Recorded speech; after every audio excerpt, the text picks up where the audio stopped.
Welcome to Jamganj hotel. So guys আমি মিঠান চাপৰি আহিছোঁ। ইয়াতে পূৰা বানপানী হৈ গৈছে। চব যিমান বহুত মানুহ ইয়াত আমাৰ স্কুলখনত নাৰ্চাৰী লৈ আছে। ইয়াতে চিকিৎসা কৰি আছে ডক্টৰসকল।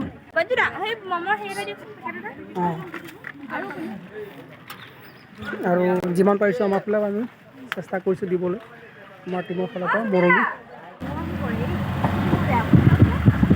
গাইজ এতিয়া আমি মিঠান চাপৰিত গৈ আছোঁ একদম ভিতৰীয়া অঞ্চললৈ। এইফালে চাব পাৰিছে পানী পূৰা বানপানী হৈ গৈছে। বানপানীখিনি পানীখিনি বানপানী কিমান হৈছে চব মানে উপলব্ধ হৈ গৈছে আৰু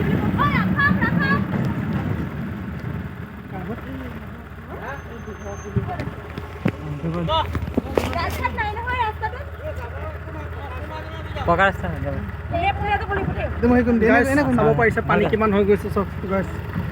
আমি গৈ আছোঁ এতিয়া এই সিটো গাঁৱলৈ। গাইজ বানপানী পূৰা মিঠান চাপৰিত। গাইজ চাব পাৰিছে চব কিমান যাব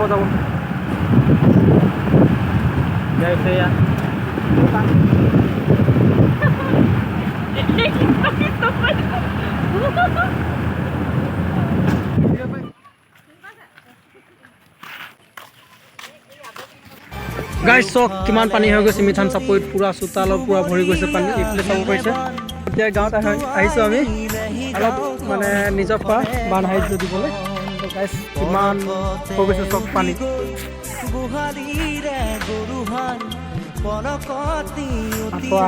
কিলা ৱাটাৰ বটল আৰু বিস্কিট কেণ্ডেল এইফালে চাৰিওফালে পানী। গাঁওখন সুখৰে ঘৰখন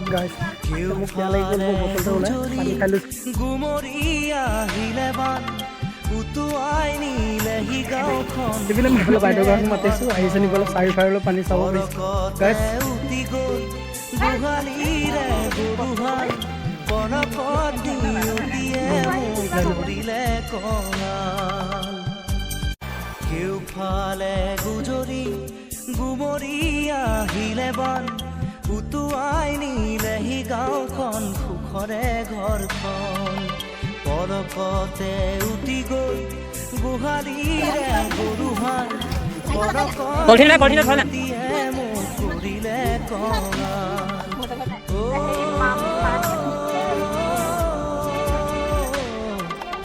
উটুৱাই নিলেহি গাঁওখন সুখৰে ঘৰখন কেওফালে গুজৰি গুমৰি আহিলে বান উটুৱাই নিলেহি গাঁওখন সুখৰে ঘৰখন পলকতে উটি গ'ল গোহালিৰে গৰুহাল পলকতি উটিয়ে মোক কৰিলে কঙাল কেওফালে গুজৰি গুমৰি আহিলে বান উটুৱাই নিলেহি গাঁওখন সুখৰে ঘৰখন পলকতে উটি গ'ল